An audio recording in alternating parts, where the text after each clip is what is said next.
शुरू करते हैं। चाइनीज इकोनॉमिक पॉलिसी और चाइनीज इकोनॉमी और उसकी भारत के ऊपर असर। दो मुद्दे देखने हैं, युआन का आईएमएफ के एसडीआर के अंदर रिजर्व करेंसी के रूप में शामिल होना, और दूसरा चाइना के स्टॉक मार्केट का क्रैश होना, और इसकी भारत के ऊपर क्या असर या विश्व इकोनॉमी के ऊपर क्या असर। सबसे पहले तो ये चाइना अपना युआन अंडर वैल्यूड कैसे रखता है, L6P3 पावर पॉइंट में आप खुद से देख लेना। दूसरा, ये आईएमएफ और उसकी एसडीआर रिजिम क्या है, राइट, और उसमें ये 4 रिजर्व करेंसियां हैं, येन, पाउंड, यूरो और डॉलर। तो ये एसडीआर कैसे काम करता है वो L3P4 पावर पॉइंट में आप देख लेना। अब ये 4 currency, yen, pound, euro and dollar, इधर अगर कोई 5वां खिलाड़ी आ जाए दैट इज युआन, अगर ऐसा हो जाए मतलब कि युआन आईएमएफ की एक एसडीआर रिजर्व करेंसी बन जाए, तो उससे चाइना को क्या फायदा होगा, चाइना को क्या फायदा होगा देखते हैं एक करके। किसी भी देश के फॉरेन एक्सचेंज रिजर्व के अंदर क्या होता है, अलग अलग फॉरेन करेंसियां होती है, गोल्ड होता है, आईएमएफ के रिवर्स ट्रांसपोजिशन होते हैं, राइट। सो अगर एफडीआई करेंसी बन गया युआन, तो स्वाभाविक है अलग अलग देश अपने फॉरेक्स रिजर्व में युआन को भी रखना शुरू कर देंगे। उसके चलते युआन की विश्व के अंदर एक्सेप्टेबिलिटी बढ़ेगी एज अ ग्लोबल करेंसी, जैसा अपना येन है या डॉलर है या यूरो है। तो उसके चलते फायदा, जब चीन कोई चीज इंपोर्ट करेगा, चाहे वो ऑयल हो, मेटल कमोडिटी हो, एल्यूमिनियम, कॉपर, फूड, राइट, तो वो सीधा मतलब कि विदेशी ट्रेडर को बोल सकता है कि हम आपको युआन के अंदर पेमेंट करेंगे, और ट्रेडर राजी भी हो जाएगा, क्योंकि नाउ चाइना की ये युआन धीरे धीरे ग्लोबल करेंसी बन रहा है। सेम वे जब उस ट्रेडर ने यहां से कुछ मंगाना हो तो अगेन वो युआन के अंदर डील करेंगे। सो ये तो पॉजिटिव पॉइंट चाइना के लिए हो गया। भारत के लिए नेगेटिव कैसे हो सकता है, चीन वाले फोर्स करे भारतीयों को, भारतीय ट्रेडर्स को, इंपोर्टर एक्सपोर्टर को, कि जब भी आपने चाइना के साथ कोई माल सामान का लेन देन करना हो, केवल युआन के अंदर ही आपने ट्रेडिंग करना पड़ेगा। अब ऐसा करने से डॉलर डिपेंडेंस अपना कम हुआ, तो मतलब डॉलर में अगर कोई वॉलेटिलिटी आ जाए सीरियन वॉर के चलते, तो उससे हम लोग बच गए। लेकिन चाइना के युआन और इंडियन रूपी के बीच में कोई वॉलेटिलिटी आ गए, देन वी बिकम वल्नरेबल, हमको वो नुकसान कर सकता है। नेक्स्ट, क्योंकि ये ग्लोबल करेंसी धीरे धीरे बनती जाएगी, तो चाइना की कंपनियां आउटवर्ड एक्सपांशन कर पाएंगी, अपस्ट्रीम एक्सपांशन कर पाएंगी। मुकेश अंबानी की रिफाइनरी है, राइट, तो वो क्या करेगी, पेट्रोल मतलब क्रूड ऑयल को रिफाइन करेगी। अब मुकेश अंबानी यूए में जाके अपना तेल का कुआं खरीद ले, तो वो क्या कर रहे हैं, सप्लाई लाइन में अपस्ट्रीम एक्सपांशन कर रहे हैं, आउटवर्ड एक्सपांशन कर रहे हैं। उसी प्रकार से चीन वाले भी करेंगे, वो लेटिन अमेरिकन कंट्रीज एलएसी में जाके माइनिंग राइट्स खरीद लें, वहां पर ये कॉफी के प्लांटेशन खरीद लें, शुगर केन प्लांटेशन खरीद लें, राइट, वो अब करना उनके लिए आसान हो जाएगा, क्योंकि उन्होंने अपने युआन को डॉलर में तब्दील कराया, और वो डॉलर लेके जाके कुछ खरीदना है, निवेश करना है नहीं, वो सीधा जाके अपना युआन दे दें और उनका आपस में हो जाए। सो लेटिन अमेरिका एक प्रकार से क्या है, ड्रग इकोनॉमी है, नार्कोटिक ड्रग्स बनते हैं, और जो भी ड्रग इकोनॉमी होगी वो अपने आप डॉलर इकोनॉमी होगी, क्योंकि वो सामान तो अमेरिका जाने वाला है। सो वहां पर अब धीरे धीरे वो जो डॉलर जोन था उसे आप धीरे धीरे युआन जोन में तब्दील कर सकते हैं। नेक्स्ट, वाना, west Asia and north Africa, ये पूरा ये भी लॉलेस एरिया ही है, तो यहाँ पर क्या है, इस प्रकार की ब्लड डायमंड इकोनॉमी है, और डायमंड इकोनॉमी है तो वो अगेन वो भी डॉलर इकोनॉमी होगी। वहां पर यूएन का मतलब युआन का इस प्रकार से दबदबा बने, वहां पर भी इस प्रकार से जो भी plantation, mining rights, crude oil के रिजर्व खरीदने हैं, वहां युआन की मदद से आप खरीदे जाओ, तो उस डॉलर जोन को आप बना रहे हो युआन जोन। तो इस प्रकार से आप धीरे धीरे प्राइवेट कंपनियों का दबदबा वहां पर पेनिट्रेशन बनता रहेगा। So how will it affect Indian interest, obviously interest affect करेगा ही, हम वहां पर एक्सपांशन करने जाएंगे, हमें ज्यादा कंपटीशन देखने को मिलेगा। देन चीन शांघाई कोऑपरेशन ऑर्गेनाइजेशन है, Asian infrastructure and investment bank है, ब्रिक्स का अपना बैंक है, राइट, यहाँ हर एक जगह पे चाइना की दबदबा है, और अपने ये युआन के पैसा वो वहां पर लगा के जो भी एशिया के अंदर ये छोटे छोटे देश है, अफगानिस्तान और कंबोडिया, XYZ, वहां उनको वो पैसा दिला दे कि आपको हम thermal power plant, dam, irrigation, metro trail डालने के लिए ये लोग युआन, तो वहां पर भी वो डॉलर जोन की बजाय युआन जोन शुरू करेंगे। और वो जो भी प्रोजेक्ट दिया, हो सकता है वो सीक्रेट कंडीशन रखें कि मेट्रो ट्रेन डालने के लिए हम लोन में पैसा तो देंगे, ब्याज कम रखेंगे, लेकिन शर्त होगी कि उसके लिए स्टील का ये मशीन हमसे खरीदना होगा, कंसल्टेंट इंजीनियर हमारे रखने होंगे एंड सो ऑन। तो वहां पर भी वो अपना एक्सपोर्ट इस प्रकार से प्रोजेक्ट एक्सपोर्ट, सर्विस एक्सपोर्ट बढ़ाता जाएगा। तो इंडियन हितों की नुकसान कैसे होगा, हमको उतना ज्यादा स्पर्धा देखने को मिलेगी। सो लाइक दैट चाइना अगर एसडीआर करेंसी बनेगा तो भारत के हितों पर इस प्रकार से प्रभाव वो डालेगा। एंड एज सच चाइना को जो भी फायदा करेगा वो सारी चीज भारत के लिए नुकसान करेगी। ठीक है, आगे बढ़ते हैं। तो मतलब कोई भी देश की करेंसी अगर एसडीआर रिजर्व करेंसी बन जाए तो उनको ये सारे फायदे देखने को मिलते हैं। लेकिन ऐसा भी नहीं कि ये इंडियन आइडल और अमेरिकन आइडल की तरह कोई भी ओंगा पोंगा चल के आ जाए और उसे रिजर्व करेंसी बना देंगे ना। यहां पर भी ऑडिशन रिव्यू होता है आईएमएफ के जरिए। 2 शर्तों को पालन करना होना चाहिए। फर्स्ट, आपकी currency it should be widely use currency. तो चीन के लिए हाँ ये तो है, क्यों, China is a major exporter, तो हाँ करेंसी तो उसकी आपको यूज होने को मिलती है। Next, it should B freely usable. ये जरा ट्रिकी चीज है। हमने वो देखा था करंट अकाउंट कन्वर्टेबिलिटी और कैपिटल अकाउंट कन्वर्टेबिलिटी। ऐसा नहीं है कि मन चाहे किसी के पास डॉलर हो तो मन चाहे आके वो उसको रुपये में तब्दील करा दे और डॉलर में वापस तब्दील करा दे, नहीं। अलग अलग फीमा के फिर लिबरलाइज रेमिटेंस स्कीम के नाम पे कुछ क्राइटेरिया है, कैपिटल अकाउंट कन्वर्टेबिलिटी के नॉर्म्स है, राइट। सेम वे चीन के अंदर भी इस प्रकार के नॉर्म्स तो है, लेकिन उसे धीरे धीरे आपने रिलैक्स करना होगा। ऐसा नहीं कि फुल्ली कैपिटल अकाउंट कन्वर्टेबिलिटी दे दो, ऐसी कोई शर्त नहीं है, लेकिन it should B freely usable and convertible. तो ऐसा कुछ करना पड़ेगा। ये 2 शर्तों का पालन करो तो फिर आईएमएफ उसे रिव्यू करे और फिर ठीक लगे तो हम आपको अपनी गैंग में शामिल कर लेंगे। That is the thing. तो स्वाभाविक है युआन के अंदर इस प्रकार से चीन को क्योंकि लाभ लेना है वो सारी चीजों का, तो उन्होंने धीरे धीरे लिबरलाइज करना शुरू किया अपने एक्सचेंज रेट को। हम पाते हैं कि 2005 के पहले there was fixed exchange rate regime. People's Bank of China वो खुद से तय कर ले और वो आंकड़ा बोल देगी कि $1 की कीमत होगी 8.2 युआन, बस इसी दाम पे उसका ट्रेडिंग किया जाएगा। So that was fixed exchange rate regime. फिर धीरे धीरे उन्होंने रिलैक्सेशन शुरू किया 2005 से 15 तक। क्या पीबीसी ऐसा फिक्स नहीं बोलेगी, वो एक मिड पॉइंट सेट करेंगे डिपेंडिंग की अभी एक्सचेंज रेट में क्या क्या उथल पुथल चल रही है। मिड पॉइंट सेट कर लिया, लेट अस से अप्रोक्सीमेटली कि $6 सेट, मतलब $1 के सामने 6 युआन मिले, ऐसा मिड पॉइंट सेट किया। अब ये भी स्टिक नहीं रखा, ±2% की छूट है, मतलब उससे ऊपर या नीचे 2% तक अगर युआन का ट्रेडिंग हो रहा होगा तो पीबीसी विल नॉट इंटरवीन। उससे अगर ज्यादा फ्लक्चुएशन आए तो पीबीसी विल इंटरवीन। इंटरवीन का मतलब क्या होगा, वो अपने फॉरेक्स रिजर्व में से डॉलर बेचना शुरू करे या कुछ खरीदना शुरू करे, right. Like that they will try to get it control within this mid point. तो ये चलते रहे। उससे आगे 2015 में और थोड़ा रिलैक्स किया। देखिए यहां पर मिड पॉइंट ऐसे सेट करते थे कि पीबीसी के इकोनॉमिस्ट बैठ के देखेंगे क्या चल पल हो रही है और वो आंकड़ा तय करे। अब 2015 अगस्त तक आकर उन्होंने बोला कि मिड पॉइंट वो होगा यस्टरडे जिस दाम पे युआन का ट्रेडिंग बंद हुआ, that will be the mid point for today, और आज जिस दाम पे बंद होगा वो कल का मिड पॉइंट बनेगा, and so on. So closing trade off the previous trade that will be the mid point of today. तो इसका फायदा क्या है, अब पीबीसी वाले खुद कंट्रोल नहीं कर रहे हैं, वो केवल इस प्रकार से मार्केट फोर्सेस तय करे। मतलब जो शर्त थी आईएमएफ ऑडिशन देने की कि वो फ्रीली यूजेबल फ्रीली कन्वर्टेबल होना चाहिए, वो अब धीरे धीरे शर्त पूरी होना शुरू हो जाए। अब स्वाभाविक है इस प्रकार से अगर पीबीसी मिड पॉइंट सेट करेगा तो वो धीरे धीरे नीचे आना जो शुरू हो गया उसे अब बोल रहे हैं कि डिवैल्यूएशन हो गया। ग्राफ से हम समझते हैं अगस्त के अंदर ये काम शुरू हुआ, 3 अगस्त से लेके आप अगर 31 अगस्त तक का ग्राफ देखो, ये अपना मिड पॉइंट है, ब्लैक कलर 6.1, $1 की कीमत थी 6.1 युआन। ओके, मिड पॉइंट मतलब पिछले दिन जो ट्रेडिंग हुआ उस हिसाब से करते जाओ तो आप पाएंगे कि धीरे धीरे वो नीचे गिरना शुरू हुआ। मतलब $1 अब बिकेगा 6.5 युआन में, तो मतलब डॉलर मजबूत हुआ, युआन कमजोर हुआ। ये ग्राफ ऊपर जाता तो हम बोलते कि युआन स्ट्रांग हुआ, नीचे जाएगा मतलब युआन कमजोर हुआ। So this is termed as mid point adjustment, या फिर कि युआन का इस प्रकार से डिवैल्यूएशन हो गया एंड सो ऑन। ठीक, अब तो जो आईएमएफ की शर्तें थी उनका इस प्रकार से धीरे धीरे पालन शुरू हुआ। तो आईएमएफ ने अब राजी होके 30 नवंबर 2015 को बोला कि ठीक है, बराबर है, हम आपको अपनी इस रिजर्व करेंसी गेम में शामिल करेंगे। तो ये चीज लागू होगी 2016 के 1 अक्टूबर। 1 अक्टूबर चाइना का जन्मदिन भी है, नेशनल डे।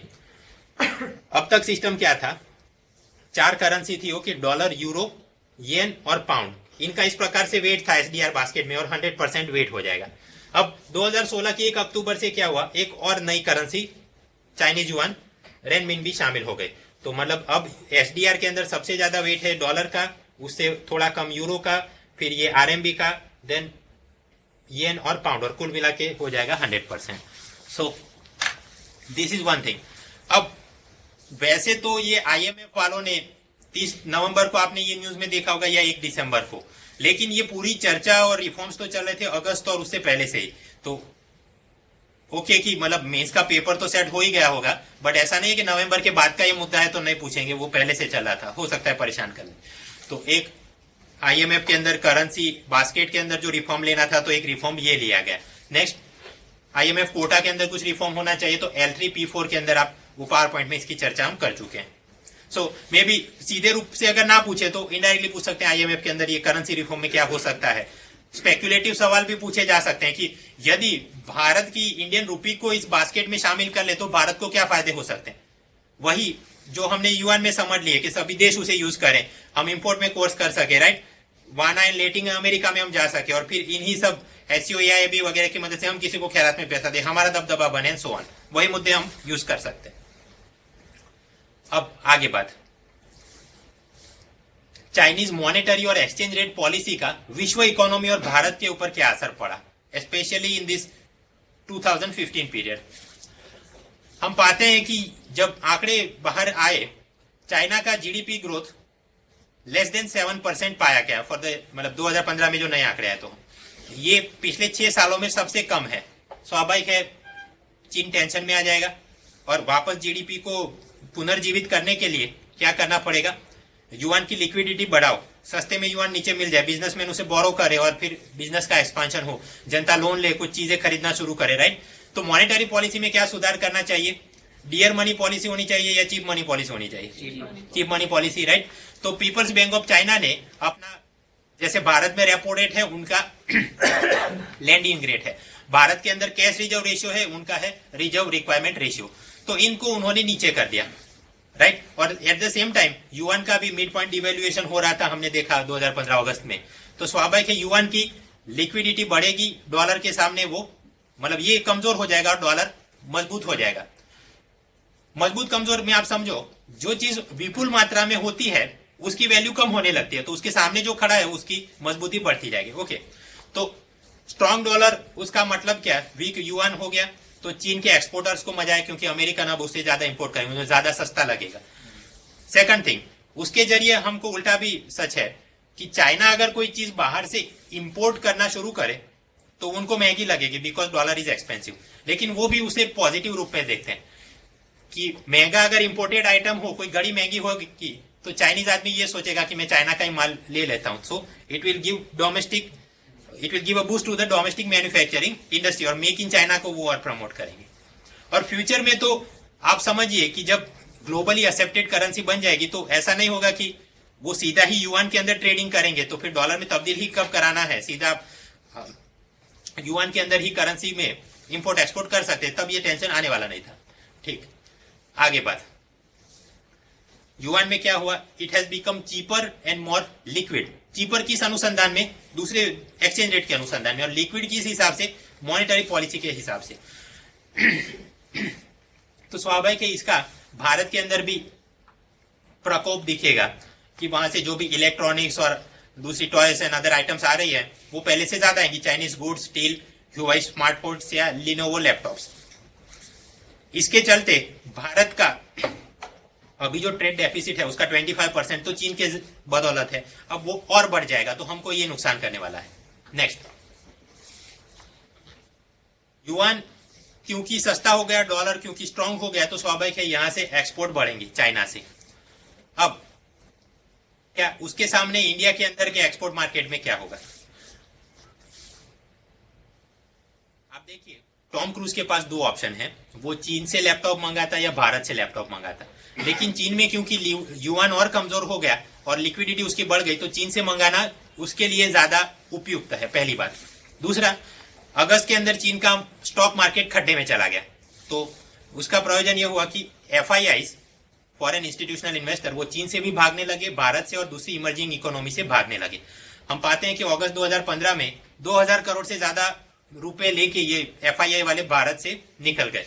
अब स्वाभाविक है ऐसी परिस्थितियों में भारत से एक्सपोर्ट तो वैसे ही कमजोर होने वाला है, क्योंकि चीन वाले अपना सस्ता माल वहां पे दबाएंगे। तो भारत की एक्सपोर्ट ओरिएंटेड जो भी कंपनियां हैं वहां पर विदेशी निवेश आने से रहा, एक मुद्दा। दूसरा, भारत की ऐसी manufacturing company external commercial borrowing के नाम पे बाहर अगर पैसा उधारी में लेने जाए तो भी मुश्किल आएगी भाई, क्योंकि ये अगर निवेशक है टॉम क्रूज तो वो सोचेगा कि मैं चीन में जाके डालू, वहां की कंपनियों की प्रॉफिटेबिलिटी ज्यादा है, राइट। तो उस अनुसंधान में भारत को एक तो ECB मिलेगा नहीं, और मिलेगा तो वो लोग ज्यादा इंटरेस्ट रेट चार्ज करेंगे। तो लाइक दिस ये मोर लिक्विड युआन हमको परेशान कर जाएगा। उससे आगे global currency war. Global currency war अगर शांति से समझना हो तो L6P3 पावर पॉइंट में देख लेना, अभी हवा में देख लेते हैं थोड़ा। फर्स्ट थिंग, सबप्राइम क्राइसिस आई, उसके बाद यूएस रिजर्व ने क्या किया, फेड रिजर्व ने क्वांटिटेटिव ईजिंग, वो बॉन्ड खरीदना शुरू किया, डॉलर सप्लाई बढ़ाई, फिर धीरे धीरे उसे कम करने के लिए फेड टेपरिंग लेके आए। अब उसके आगे उन्होंने करना चाहिए कि अपने इंटरेस्ट रेट जो 0% चल रहा है उसे धीरे धीरे बढ़ाने चाहिए, लेकिन वो नहीं कर रहे because of this Chinese manipulation. Next, European union की इकोनॉमी खड्डे में चली गई, तो उन्होंने भी क्वांटिटेटिव ईजिंग के नाम पे बॉन्ड खरीदना शुरू किया, यूरो सप्लाई बढ़ाना शुरू किया। तो एक तो वो मुद्दा चल रहा है। अब क्योंकि यूरो सप्लाई बढ़ रहा है और युआन सप्लाई भी बढ़ रहा है, लेकिन हम पाते हैं कि यूरो सप्लाई कुछ जरूरत से ज्यादा बढ़ गया, तो युआन के सामने वो पहले से हम पाते हैं कि वीकन यूरो अगेंस्ट युआन, जो पहले रेट था उससे अलग होने लगा। तो अब चाइना वालों को लगता है कि हमें और ज्यादा अपना डिवैल्यूएशन करना चाहिए, हमने और युआन को लिक्विड बनाना चाहिए। सो लाइक दैट, जैसे ग्लोबल अपना रिसेशन ग्रेट डिप्रेशन आया था 1930s में, उसी प्रकार का एक परिस्थिति का भी निर्माण हो रहा है। हर एक देश अपनी करेंसी को या तो डिवैल्यू कर रहा है या फिर कि उसका क्वांटिटेटिव ईजिंग कर रहा है, ताकि उसकी एक्सपोर्ट कॉम्पिटिटिवनेस बढ़ी रहे। अब इस प्रकार का करेंसी वॉर बनता जाएगा तो हमेशा भारत की तकलीफ है, इंपोर्ट एक्सपोर्ट कहीं एक जगह पे तो नुकसान होने ही वाला है। तो एक मुद्दा बड़ा था युआन इंक्लूजन इन SDR, वो खत्म हो गया और क्रिस्टिन मैडम ने बाय बाय भी बोल दिया। अब चलते हैं stock market crash. Black Friday नहीं, ब्लैक मंडे। ब्लैक फ्राइडे तब बोलते हैं कि अगर वहां बॉम्ब धड़ाके हो जाते स्टॉक एक्सचेंज के बाजू में, राइट। ब्लैक मंडे बिकॉज 24 अगस्त 2015 को उनका स्टॉक एक्सचेंज पे बहुत बड़ा झटका देखने को मिला, शंघाई स्टॉक एक्सचेंज में। क्यों ऐसा हुआ? चाइनीज फैमिली है, उसके पास सरप्लस सेविंग्स है बहुत सारी, कहां जाके निवेश करना चाहिए। बीच में एक ऐसा दौर चला कि इन सब ने रियल एस्टेट में निवेश करना शुरू किया। एक ही फैमिली एक सिटी में रहती है तो दूसरी 5 सिटी में जाके वो लोग मकान नहीं खरीदेंगे, लीज पे लेंगे, क्योंकि कम्युनिस्ट गवर्नमेंट है तो वहां मकान खरीदने का कंसेप्ट नहीं, आपको 100 साल के लिए लीज पे वो मिलेगी, राइट। तो ये सब लोगों ने ढेर सारे इस प्रकार के जो भी नए सिटी बन रहे थे, स्मार्ट सिटी बन रहे थे, वहां पर खरीदना शुरू किया, ये सोच के कि हम फिर माइग्रेंट लेबरर्स को वो लीज सबलेट कर देंगे और हमको भाड़े में पैसा मिलता रहे और हम मतलब कि पैसा रिटर्न अपना इन्वेस्टमेंट पे ढेर सारा होता रहे। लेकिन आगे चल के हम पाते हैं कि इस प्रकार की ये smart cities they became ghost cities, वहां कोई रहने को आया नहीं, ये मतलब डेवलपमेंट पूरा बराबर हो नहीं पाया। अब स्वाभाविक है रियल एस्टेट का बूम कोलैप्स हो जाए तो नुकसान अपस्ट्रीम कंपनियों को होगा। रियल एस्टेट की अपस्ट्रीम कंपनियां क्या होगी? स्टील और सीमेंट इंडस्ट्री, ठीक है। तो वो लोन में पैसा लाई के उन्होंने जो भी अपना एक्सपांशन किया होगा वो सब हो जाएगा नॉन परफॉर्मिंग एसेट्स। और क्योंकि ये पूरा अब अपस्ट्रीम में भी नुकसान देखने को मिलेगा तो जीडीपी ग्रोथ रेट आपको कमी देखने को मिलेगी, जिसका चरम आप पाते हैं 2015 में जब चाइना का GDP became growth rate became less than 7%, right. तो इस प्रकार से ये सिस्टम खड्डे में चले गए। अब इसको वापस पुनर्जीवित करना है। इन स्टील सीमेंट कंपनियों के एनपीए की समस्या आप कैसे खत्म कर सकते हैं? लोन माफ कर दे? नहीं, वो तो ऐसा नहीं हम सोच सकते। बैंक वाले इनको नया पैसा उधारी में दे दे, ये भी होने से रहा क्योंकि इनका पहले से एनपीए बढ़ गया है। तो ऐसी कंपनियों को वापस उठाने के लिए, इकोनॉमी को वापस पुनर्जीवित करने के लिए एक काम ये हो सकता है, ये स्टील सीमेंट इंफ्रास्ट्रक्चर कंपनी और दूसरी मैन्युफैक्चरिंग कंपनी जो भी हैं वो लोग अपने नए बॉन्ड इश्यू करें। कहां पर? सिक्योरिटी मार्केट में, और उसे जनता, एफआईआई, फाइनेंशियल इंटरमीडिएरीज वो सब्सक्राइब करे तो इनको कैपिटल में नया पैसा मिल जाए, ठीक है, और वो अपने पुराने नुकसान को मतलब कि सेटल कर दे और कुछ नया बिजनेस एक्सपेंशन हो, इकोनॉमी गति में आ जाए। अब ऐसा करने पर अगर ये कंपनी वाले यहां पर नए बॉन्ड इशू करेंगे तो क्या FII FDI वाले आएंगे? नहीं। चाइना की रिजिम बहुत स्ट्रिक्ट है, तो वो फॉरेन इन्वेस्टमेंट ज्यादा आता नहीं, आता है तो भी वो बहुत कंट्रोल मैनर में आता है। लेकिन जनता के पास सरप्लस हाउस होल्डिंग तो है, तो कैसा कुछ एक तुक्का मारा जाए ताकि ये जनता आके यहाँ पर निवेश शुरू करे और वो पैसा कंपनी वालों को मिल जाए। अगर ऐसा करना है तो इनको मोटिवेट करना पड़ेगा, और इनको मोटिवेट करने का काम किया चाइनीज मीडिया वालों ने। उनका जो भी सरकारी न्यूज़पेपर है, चैनल है, वहां पर ये पुरजोर से बताया गया। जैसे यहाँ पर म्यूचुअल फंड निवेश के क्या फायदे हैं, ऐसी एड्स चलती हैं, राइट। वैसी एड यहाँ पर भी उन्होंने चलाई, ऐसे मतलब टॉक शो, डॉक्यूमेंट्री, उनकी जो भी लोकसभा टीवी वहां पर वो जो भी चर्चा करते होंगे एक्सपर्ट को बुला के, सो ऑन। तो स्वाभाविक है जनता मोटिवेट हो गई, और जरूरत से ज्यादा मोटिवेट हो गई कि 9 करोड़ नए डीमेट अकाउंट खुले, जिसमें 80% ऐसे लोग थे जिन्होंने कॉलेज भी पास नहीं किया था। और उनके सिक्योरिटी मार्केट्स में आप ट्रेडिंग देखें तो पता चलेगा 85% of the trading is done by such small investors, और केवल 2% ही बाहर के फॉरेन इंस्टीट्यूशनल इन्वेस्टर हैं, और बाकी 13% उनके फाइनेंशियल इंटरमीडिएट, जैसे अपना LIC है, UTI है, राइट, वैसे चीन के जो भी होंगे वो सब कर रहे हैं। तो आप देखिए क्या हो रहा है, कॉलेज ग्रेजुएट नहीं है ऐसे लोग 85% ट्रेड कंट्रोल कर रहे हैं। तो मतलब वो जो भी होगा वो बराबर नहीं हो रहा होगा, तो उनके स्टॉक एक्सचेंज में बबल आ गया, 150% ऊपर चले गए वो लोग धीरे धीरे। अब स्वाभाविक ऐसा कोई भी बबल आएगा तो एक दिन उसे कोलैप्स होना ही है। हम जानते हैं फाइनेंशियल मार्केट के 2 प्रकार हैं, एक होता है मनी मार्केट जहां शॉर्ट टर्म सिक्योरिटी इशू होती है, और दूसरा होता है कैपिटल मार्केट जहां लॉन्ग टर्म इशू होती है। अब यहां पर भी जो पहली बार इशू की जाएंगी पेडी पैक, that is called primary market, जहां मतलब कि इनिशियल पब्लिक ऑफर आपने डाला, उसमें जो शेयर आपने खरीदे, आपको मजा आया नहीं आया और उसको आप वापस रीसोल्ड करने जाओगे, उसे हम बोलते हैं सेकेंडरी मार्केट या शेयर मार्केट। अब ये चित्र आप समझ चुके हैं कि जनता यहां पर पुरजोर पे निवेश किया था शेयर मार्केट में, और अलग अलग कंपनियों के ढेर सारे शेयर उन्होंने खरीद के रखे। लेकिन 2015 जून जुलाई तक आते आते अलग अलग अफवाह बाजार शुरू हो जाता है कि US फेडरल रिजर्व वाले अपना रेट हाइक कर देंगे, और उसके चलते चाइनीज इकोनॉमी पर इस प्रकार के असर होंगे और ये वाली कंपनियां प्रॉफिट जनरेट नहीं कर पाएंगी, या कि चाइना वाले अपना क्वांटिटेटिव ईजिंग करेंगे और मॉनेटरी पॉलिसी डाउन कर देंगे और ये कंपनी का ये नुकसान हो जाएगा, GDP स्लो डाउन है, XYZ थे। अब क्योंकि ये लोग कॉलेज ग्रेजुएट तो है नहीं, कोई अगर थोड़ी सी भी अफवाह यहां वहां मिल जाए उस हिसाब से उनका निवेश चलता था। तो अचानक से ये लोगों ने अपने पास जो भी सिक्योरिटी थी खरीद के रखी थी उन सबको उन्होंने बेचना शुरू किया, और जो पैसे हाथ में आए वो लेके या तो उन्होंने शेयर मार्केट से निकल गए, या फिर कि नए जो IPO आ रहे थे उन्हें खरीदना शुरू किया। ठीक, अब ऐसी अचानक से बेचना का काम शुरू हो जाए तो स्टॉक एक्सचेंज में क्या चित्र बन गया। जुलाई 2015 में शंघाई स्टॉक एक्सचेंज 30% एक मतलब क्रमिक रूप से वो गिर गया, और 24 अगस्त 2015 जिसे हम ब्लैक मंडे बोलते हैं, एक ही दिन में 9% वो नीचे डाउन हो गया, जिसे के चलते ये पूरा मतलब स्टॉक एक्सचेंज क्राइसिस देखने को मिला। चीनी सरकार ने स्वाभाविक है इसे बेल आउट करना पड़ेगा, कुछ मदद करनी पड़ेगी। तो Chinese pension fund, People's Bank of China, सरकार खुद, इन सब ने शेयर बाजार के अंदर ढेर सारा निवेश शुरू किया।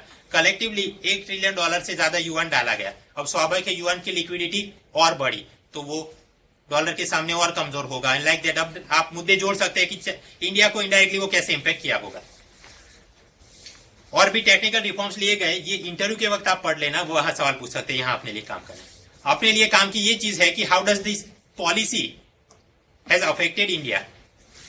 सबसे पहले वर्ल्ड इकोनॉमी बड़े स्तर पे स्वाभाविक है चाइनीज स्टॉक मार्केट क्रैश हो गया, तो ये जो भी FII वाले थे उन्होंने अपना पैसा निकालना शुरू कर दिया होगा। अब निकालना शुरू करेंगे और बाकी जो भी चित्र बन रहे थे, तो it led to further investment of China. ये जो भी इन्वेस्टर थे वो gold, yen, Swiss franc, US bond, इन सब में वो पैसा डालना शुरू किया, तो उन सभी करेंसी का ये एप्रिसिएशन हो गया। अब जो भी एप्रिसिएशन होगा, ये डॉलर मजबूत हो गया तो अमेरिकन एक्सपोर्टर के लिए खराब है, चीन वाले तो फिर भी मजे में चल रहे हैं। नेक्स्ट, जब ये लोगों ने पैसा लेके भागना शुरू किया और शेयर मार्केट क्रैश हो गया, उसके अनुसंधान में भारत के भी शेयर मार्केट में जो भी मेटल और एनर्जी की अपस्ट्रीम कंपनियां हैं, वेदांता, हिंडाल्को, ONGC, इनमें से भी FII ने अपना पैसा निकाल के उन्होंने भी भागना शुरू किया। तो उसके चलते हॉट मनी, आप समझते हो हॉट मनी क्या होता है, विदेशी निवेशक भारत में लगाता है और फिर अचानक से ले जाता है। तो जब ये सब एफआईआई वालों ने अगस्त में 2000 करोड़ से ज्यादा रुपए अचानक से निकाल दिए अपनी कंपनियों से, तो स्वाभाविक है ये शेयर वेदांत हिंडाल्को ओएनजीसी उनके शेयर का दाम नीचे गिर गया होगा। तो भारतीय निवेशक ने जो पैसा डाला होगा वो भी एक प्रकार से अब उसका वैल्यू उसके पोर्टफोलियो की कम हो गई। So like that local investor was hurt by the flight of hot money. अब आगे बात ऑयल मार्केट पे क्या असर। स्वाभाविक है चीन की इकोनॉमी अगर शॉर्ट टर्म में ऐसे खड्डे में चली गई तो ऑयल की डिमांड खपत वो लोग कम करेंगे, और उसके सामने डॉलर स्ट्रांग हो गया तो मतलब इन अदर वर्ड्स अब ऑयल के अंदर प्रॉफिटेबिलिटी कम दिखेगी अपस्ट्रीम कंपनियों को जो कि ऑयल प्रोडक्शन का काम करती है, ओएनजीसी, रिलायंस, प्रोडक्शन या रिफाइनिंग स्टेज वाली, तो इनके स्टॉक प्राइसेस अब कम होने लगे। और डाउनस्ट्रीम वाली कंपनियां पेट्रोल, पेंट, टायर, एविएशन, इनको अब सस्ते में ऑयल मिलने की अपेक्षा रख सकते हैं। ऐसा सोच के निवेशक अपना पैसा ऐसी डाउनस्ट्रीम कंपनियों में ज्यादा डालेंगे, ये सोच के कि वहां प्रॉफिटेबिलिटी ज्यादा है तो हमको रिटर्न ज्यादा मिलेगा। सो ऑब्वियसली उनके स्टॉक प्राइस बढ़ेंगे। इकोनॉमी के अनुसंधान में ऐसा नहीं है कि तुरंत ये सब हो जाएगा, बट हो सकता है आगे चल के और क्रूड ऑयल का दाम नीचे गिरता जाए तो सस्ता ऑयल होगा तो इन्फ्लेशन कम होगा, तो भारत सरकार को सब्सिडी कम देनी होगी और अच्छे अच्छे मुद्दे आप सोच सकते हो। दूसरी बात, इन्फ्लेशन कम होगा तो जनता फिर गोल्ड में निवेश करने नहीं जाएगी, वो बैंकों में, फाइनेंशियल इंटरमीडिएट में निवेश करेगी और वो पैसा फिर सर्कुलेट होकर चलेगा तो बिजनेसमैन को और निवेश में पैसा मिलेगा and so on. Metal market में क्या, चाइना का मैन्युफैक्चरिंग इंडस्ट्री में दबदबा है, राइट। तो स्वाभाविक है वो जो मैन्युफैक्चरिंग करते हैं तो एल्यूमिनियम, कॉपर, इस प्रकार की मेटल कमोडिटी का बहुत इंपोर्ट होता है, कंजम्पशन होता है। लेकिन अब क्योंकि उनके अभी इकोनॉमी में इस प्रकार की तकलीफें आ गई, वहां से डिमांड कम हो गई। तो अगेन यहाँ मेटल में भी प्रोडक्शन करने वाली अपस्ट्रीम कंपनियां वेदांता, हिंडाल्को, उनके प्राइस डाउन में चले जाएंगे और डाउनस्ट्रीम वाली कंपनियां उनके प्राइस डाउन में चले जाने चाहिए बट नहीं हुए। For example Jaguar, steel is upstream, तो उसको प्रोसेस बना के आपने किया क्या, कार बना दी, तो अब उसकी बिक्री के हिसाब से निवेश और प्राइस बढ़ना चाहिए, राइट। लेकिन ये टाटा और दूसरी जो भी ऑटोमोबाइल्स है उनका चीन में ज्यादा एक्सपोर्ट होता है और दूसरी देशों में भी, तो हम पाते हैं कि उनका भी सेल्स चाइना में कम हो गई एंड सो ऑन। दूसरी बात, अगर ये मेटल कमोडिटी के दाम अब नीचे गिरना शुरू हो जाए तो क्या हम ये सोच सकते हैं कि भारत के मेक इन इंडिया को इससे मदद मिलेगी? इन थियरी मदद मिलनी चाहिए, लेकिन मैक्सिमम फायदा कब हो सकता है, जब वो मेटल को प्रोसेस करने के लिए अपने पास बेहतरीन टेक्नोलॉजी हो, वो सो भी मेटलर्जी कंपनी में काम करने के लिए स्किल्ड मैन पावर हो, राइट। तो मतलब कैपिटल, स्किल, टेक्नोलॉजी वो अगर हो तभी जाके हम इसको एक्सप्लॉइट कर पाएंगे। तो वो अपॉर्चुनिटी बनने में अभी 3-5 साल लग सकते हैं, जब तक कि वो make in India, skill India, Atal Setu ये सब मटेरियलाइज होके आगे बढ़े। तब तक हो सकता है कि वापस ये लोग रिकवरी में आ जाए और ये सारी चीजें वापस महंगी हो जाए, हू नोज। गोल्ड मार्केट में क्या असर? ऐसा China is the largest consumer of gold. अब आप समझिए शेयर मार्केट में खड्डे में चला गया तो जनता अब क्या करेगी, गोल्ड परचेज ज्यादा करेगी।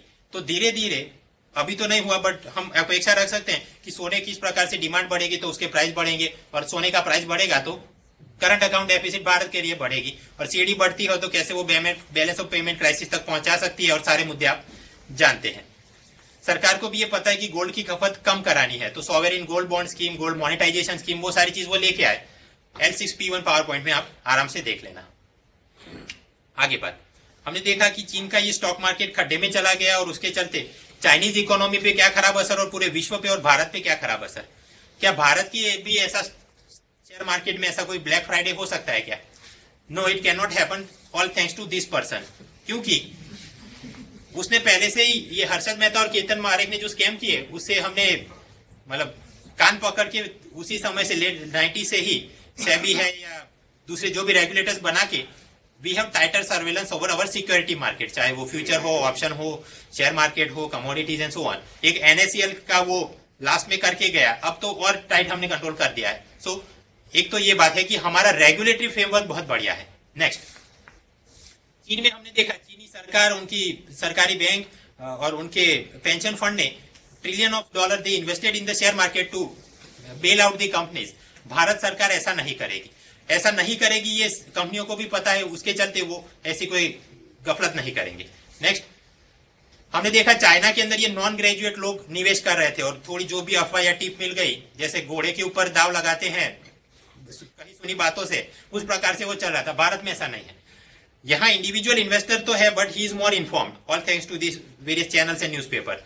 और जो भी निवेश हो रहा है क्वांटिटेटिवली आप देखो तो मेरे आपके जैसे लोगों का शेयर मार्केट में निवेश इतना है और फाइनेंशियल इंटरमीडिएट इसका इतना बड़ा है। फाइनेंशियल इंटरमीडिएट कौन से? यूटीआई है, म्यूचुअल फंड है, राइट, और इवन एफआई के जरिए जो पैसा आया। सो जब ऐसे बड़े लोग हैं तो उनके पास अपने पेंशन मैनेजर होंगे, फंड मैनेजर होंगे और वो दिमाग लगा के आराम से निवेश करेंगे तो अचानक से कहीं पे एसेट बबल हो जाए या ऐसी संभावना नहीं है। And lastly our media is independent. वो ऐसी पट्टी जनता को नहीं पढ़ाएंगे कि आप ऐसा करो या वैसा करो। हाँ, अपने यहाँ शेयर मार्केट की अलग अलग चैनल चलती हैं, वो नीचे पट्टियां चलती हैं, बट पीपल आर इन्फॉर्म्ड और मेकिंग इन्फॉर्म डिसीजन। ये जो सरकारी पॉलिसी चीन ने बनाई थी कि सरकारी मीडिया जनता को प्रोत्साहित करे आप शेयर मार्केट में पैसा डालो, ऐसा नहीं हो रहा है। सो सवाल कुछ ऐसा निकल सकता है GS to IR में, दो fundamentals of Indian economy are strong but the contiguous effects of global integrated economy has made negative impacts on India, discussed in reference to US, European Union and China. यद्यपि भारतीय अर्थव्यवस्था की बुनियाद मजबूत है, किंतु विश्व स्तर पर एकीकृत अर्थव्यवस्था के संक्रामक प्रभाव ने हाल के दिनों में भारत पर गहरा प्रभाव डाला है। अमेरिका, यूरोपियन संघ और चीन के विशेष संदर्भ में चर्चा करो। यूपीएससी में आजकल इस प्रकार के सवाल एक प्रीमाइस देते हैं और फिर किसी चीज की चर्चा करो, तो आप आराम से कर सकते हो। उनको जो भी घुमा फिरा के पूछना हो, आपके पास मुद्दे, क्वांटिटेटिव ईजिंग वाली चर्चा करो, थोड़ा ये युआन वाली चर्चा करो, थोड़ा स्टॉक मार्केट वाली चर्चा करो, थोड़ी WTO ट्रेड पॉलिसी, फिर अपना वो sanitary and phyto sanitary agreement, थोड़े IPR की बात करो, XYZ, आप पूरा कर सकते हो ये जवाब। फिर एक सवाल बन सकता है कि फर्स्ट वर्ल्ड कंट्री की ये लो इंटरेस्ट और क्वांटिटेटिव ईजिंग पॉलिसी से भारत को नुकसान